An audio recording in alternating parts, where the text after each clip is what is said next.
నమస్కారం. ఈనాటి మన విశ్లేషణకు స్వాగతం. కేపాప్ డెమోన్ హంటర్స్ ఈ యానిమేటెడ్ చిత్రం ప్రపంచవ్యాప్తంగా ఎలాంటి సెన్సేషన్ క్రియేట్ చేసిందో మనందరికీ తెలుసు. కేవలం ఒక యానిమేషన్ ప్రాజెక్ట్ డిజిటల్ సరిహద్దులను దాటి వాస్తవ ప్రపంచంలో ఇంత భారీ స్థాయిలో సాంస్కృతిక ఆర్థిక మార్పుల్ని ఎలా తీసుకొచ్చింది, ఇదంతా ఎలా సాధ్యమైంది? ఇక ఏమాత్రం ఆలస్యం చేయకుండా అసలు ఈ మ్యాజిక్ వెనక ఉన్న కథను లోతుగా విశ్లేషిద్దాం. ముందుగా ఈ నెంబర్ చూడండి, 50 కోట్లు అంటే 500 మిలియన్లు. నెట్ఫ్లిక్స్ చరిత్రలోనే అత్యధిక వీక్షణాలు పొందిన ఒరిజినల్ చిత్రంగా ఈ సినిమా రికార్డు సృష్టించింది. ఒక యానిమేటెడ్ ప్రాజెక్ట్, అది సరికొత్త క్యారెక్టర్లతో వచ్చిన కథ, ఇంత పెద్ద స్థాయిలో ప్రేక్షకులను కట్టిపడేయడం నిజంగా అద్భుతమనే చెప్పాలి.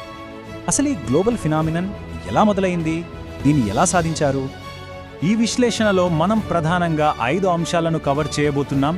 విజువల్ స్టోరీ టెల్లింగ్ పరిణామం, టెక్నాలజీతో ఈ ఐడల్స్కు ప్రాణం ఎలా పోశారు, కల్పిత ఐడల్స్ వల్ల ఉన్న అసలైన అడ్వాంటేజ్ ఏంటి, జానపద కథలను గ్లోబల్ ఆడియన్స్కు ఎలా రీచ్ చేశారు, మరియు ఫైనల్గా ట్రాన్స్మీడియా మరియు రియల్ వరల్డ్ మీద ఇది చూపించిన ఇంపాక్ట్.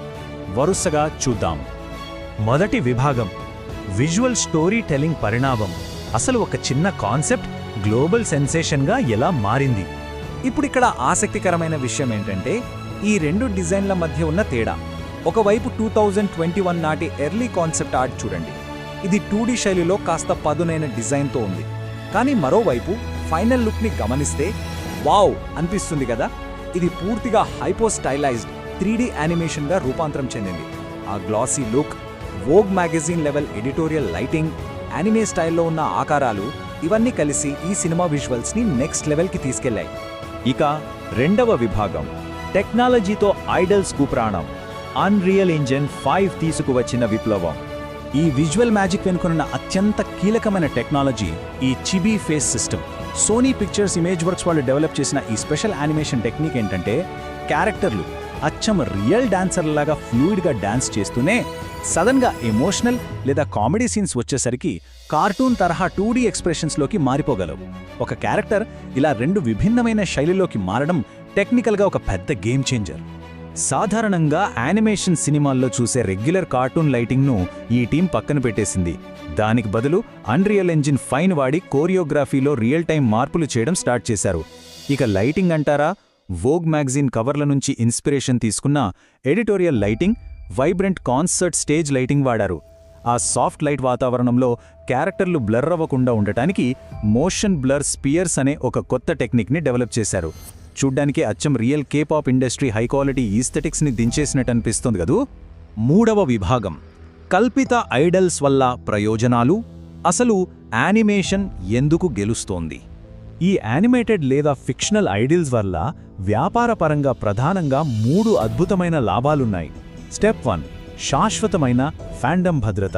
అంటే ఈ క్యారెక్టర్లకు ఎప్పటికీ వయస్సు పెరగదు, అలిసిపోరు, పైగా రియల్ లైఫ్ స్కాండిల్స్లో ఇరుక్కునే ఛాన్సే లేదు. స్టెప్ 2, అపరిమితమైన కథలు. వాస్తవానికి ఒక మనిషి డాన్స్ చేస్తూ, పాడుతూ, అదే సమయంలో రాక్షసులతో పోరాడటం అసాధ్యం కదా. కానీ యానిమేషన్లో ఇది possible. Step 3, global accessibility. Dubbing ద్వారా భాషా, సాంస్కృతిక అడ్డంకులను ఇట్టే చెరిపేయచ్చు. రియల్ వరల్డ్ ఐడల్స్కి, ఈ ఫిక్షనల్ ఐడల్స్కి మధ్య ఉన్న అసలైన బిజినెస్ గ్యాప్ ఏంటో చూడండి. నిజమైన మనుషులైతే శారీరకంగా ఖచ్చితంగా అలసిపోతారు, ఫిజిక్స్ రూల్స్కి కట్టుబడి ఉండాలి. కానీ కల్పిత ఐడల్స్ ఎలాంటి మాయాజాలం లాంటి స్టెప్స్ అయినా అలోవకగా వేయగలరు. వారి ఎస్థెటిక్స్ అంటే ఆ లుక్ని మనం ఫ్రేమ్ బై ఫ్రేమ్ పర్ఫెక్ట్గా కంట్రోల్ చేయవచ్చు. అలాగే యానిమేషన్ కావడం వల్ల కేవలం యువతే కాదు, అన్ని వయసుల ప్రేక్షకులను ఒకేసారి ఆకట్టుకోవడం వీటికి మాత్రమే సాధ్యమవుతుంది.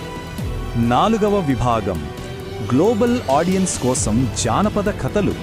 కొరియన్ సంస్కృతి ఎగుమతి.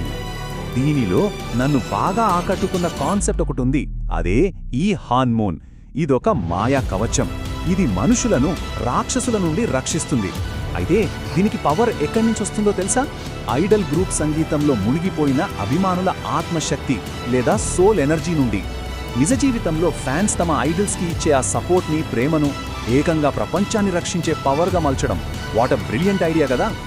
ఇలాంటి హై వోల్టేజ్ యాక్షన్తో పాటు కొరియన్ సంస్కృతిని చాలా సున్నితంగా ఇందులో ఇమిడిచారు. పాతకాలపు కత్తులను ఆధునిక సోనిక్ స్వోర్డ్స్గా మార్చడం, పురాణాల్లోని మ్యాగ్మీ పక్షులు, పులులను వాడటం చేశారు. నమ్సాన్ టవర్ లాంటి ప్రసిద్ధ ప్రదేశాలను చూపించారు.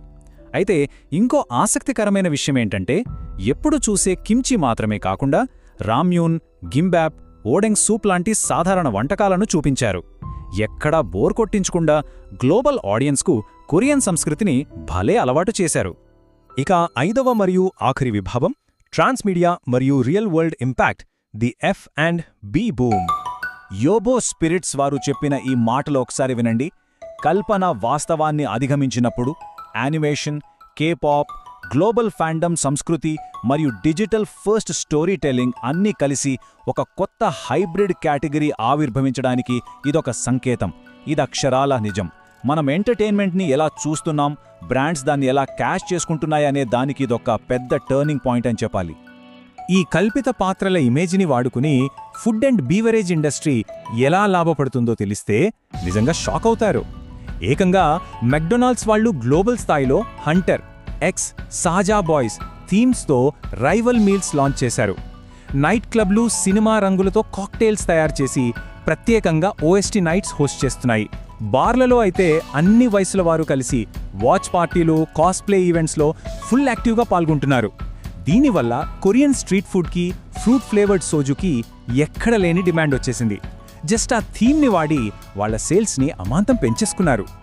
మ్యూజిక్ ఇండస్ట్రీలో ఇది సృష్టించిన రికార్డు గురించి మాట్లాడకుండా ఉండలేం. బిల్బోర్డ్ హాట్ 100లో టాప్ 10లో ఒకేసారి 4 పాటలను నిలిపిన మొట్టమొదటి ఆల్బమ్గా ఈ సినిమా సౌండ్ ట్రాక్ చరిత్ర సృష్టించింది. ఒకసారి ఆలోచించండి, ఒక కల్పిత యానిమేషన్ బ్యాండ్ రియల్ వరల్డ్లోని టాప్ ఆర్టిస్టులతో పోటీపడి మరీ ఈ స్థాయికి చేరుకోవడం అన్బిలీవబుల్ కదా. ఇక ఈ సినిమా చుట్టూ అల్లుకున్న ట్రాన్స్మీడియా ఎకోసిస్టమ్ గురించి చెప్పాలంటే, బెస్ట్ సాంగ్ కోసం ఏకంగా గ్రామీ అవార్డు కొట్టేసింది. హాట్ టాపిక్ దుస్తులు, ఫంకో పాప్స్ లాంటి భారీ మెర్చండైజింగ్ డీల్స్ కుదిరాయి. దీన్ని బేస్ చేసుకుని వచ్చిన గ్రాఫిక్ నవలలు, డిజిటల్ వెబ్టూన్స్ కూడా బెస్ట్ సెల్లర్స్గా మారాయి. హాలోవీన్ పండుగ సమయంలో అయితే ఈ కాస్ట్యూమ్స్ దెబ్బకి రీటైల్ స్టోర్స్ అన్ని సోల్డ్ అవుట్ అయిపోయాయి. ఈ కొత్త ఫిక్షనల్ ఐడల్ బిజినెస్ మోడల్ ఎంత సక్సెస్ అయిందో చెప్పడానికి ఇంతకంటే ప్రూఫ్ ఏం కావాలి చెప్పండి. సో ఇవన్నీ చూస్తుంటే ఒక విషయం చాలా క్లియర్గా అర్థమవుతుంది. వినోద రంగంలో ఇలాంటి ట్రాన్స్మీడియా ఎకోసిస్టమ్లు యానిమేషన్ మరియు రియాలిటీ మధ్య ఉన్న గీతను పూర్తిగా చెరిపేస్తున్నాయి. మరిలాంటప్పుడు ఒక ఇంట్రెస్టింగ్ క్వశ్చన్ రైజ్ అవుతుంది. భవిష్యత్లో వచ్చే అతిపెద్ద గ్లోబల్ పాప్ స్టార్ అసలు నిజమైన మనిషి అవుతాడా, లేక టెక్నాలజీ సృష్టించిన ఇలాంటి ఒక డిజిటల్ వండర్ అవుతుందా? మీరేమనుకుంటున్నారు? ఆలోచించండి. ఈనాటి మన విశ్లేషణను ఇక్కడతో ముగిద్దాం. మళ్ళీ మరొక అద్భుతమైన అంశంతో కలుద్దాం.